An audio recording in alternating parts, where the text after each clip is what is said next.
ব্যস্ততা আসলে আমি বেশ কিছুদিন ব্রেকে ছিলাম বলতে পারেন আপনারা সবাই। আমার বেশ কিছুদিন থেকে কোনো নাটক অন এয়ার হচ্ছে না। বেশ কিছু কাজ করা আছে, ইনশাল্লাহ সামনে সেগুলো অন এয়ার হবে।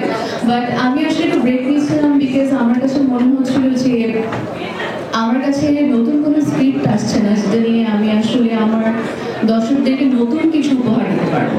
বিকজ আমি সাফা কাপের এখানে কাজ করছি আপনাদের সবার দোয়া এবং ভালোবাসায় ইটস অলমোস্ট 11 ইয়ার্স। সো এখানে তো আমার অনেক কাজ আছে, অনেক নাটক আছে যেগুলো আমি করেছি হচ্ছে ভালো ভালো ডিরেক্টরদের সাথে কাজ করার জন্য। কিছু নাটক আছে আমি করেছি আমার আর্টিস্টকে সাপোর্ট করার জন্য। কিছু কাজ করেছি out of my passion. I was blessed যে আমি এত ভালো ভালো গল্প পেয়েছি এবং অন্যদের কাজ করার সুযোগ পেয়েছি। কিন্তু এখন এসে আমার কাছে মনে হচ্ছে এই 11 বছরের জার্নির পর নতুন কোনো গল্প বা নতুন কোনো চরিত্র আমি পাচ্ছি না।